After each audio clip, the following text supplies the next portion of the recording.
ఓం శాంతి. నా పేరు సత్యనారాయణ. నా స్వగ్రామం కామారెడ్డి, సిద్ధార్థం, అశోక్ నగర్ కాలనీ కామారెడ్డి. నేను చిన్న అగరబత్తులు అమ్ముకుంటా.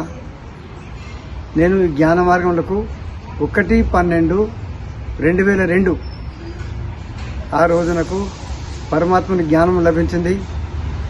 నేను చిన్నప్పుడు బెల్లం వండే వాళ్ళకు డబ్బులు ఇస్తుంటే పనికి రమ్మని, వాళ్ళ టైంకు పనికి రాకపోతే వాళ్ళ మీద కోపం చేస్తుంటుంది, పోయి కొట్టేవాడిని.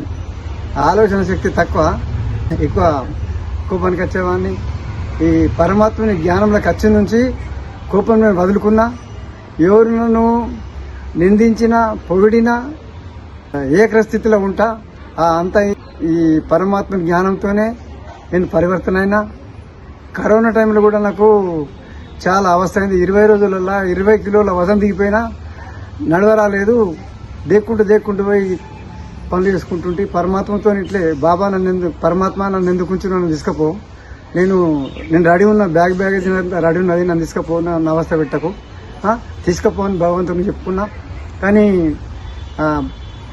పరమాత్ముడే నా కళలో వచ్చి, బేటా నువ్వు చింతన చేస్తున్నావు, నేను ఉన్నా కదా, నువ్వు లేవు అని చెప్పి ఆయన చేతి పట్టి గుండు, ఆయనకు లేవరాదని నేను అన్నాడు. ఇట్లనే కొద్దిసేపు తర్జన భర్జన జరిగింది. తర్వాత నేను టక్కన లేచేసరికి చూసుకునేటప్పుడు టైం 3:30 అవుతుంది. అమృతవేళ లేచి వెంటనే ముఖం కడుక్కొని చాయ్ బిస్కెట్ తిని తెల్లారి నుంచి నేను ట్యాబ్లెట్ కూడా వేసుకోలేదు. మంచిగా క్లాస్ కూడా అప్పుడప్పుడు వచ్చుకుంటూ పోయేవాడిని. అంటే పరమాత్మని నమ్ముకుంటే మనము ఎల్లప్పుడూ నిరోగిగా ఉంటామని చెప్పి నాకు అనుభవం అయింది. మరి ఏ పని చేయాలన్నా నేను పరమాత్మని చెప్పి నేను చేసుకుంటా.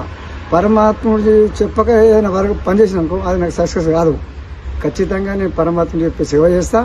అన్నిట్లలో నేను ఇప్పటికైతే ఎవరికి మళ్ళీ మాకు మా దగ్గర బంధువులు డబ్బు ముంచిన తర్వాత నాకు చాలా పశ్చాత్తాపమైంది.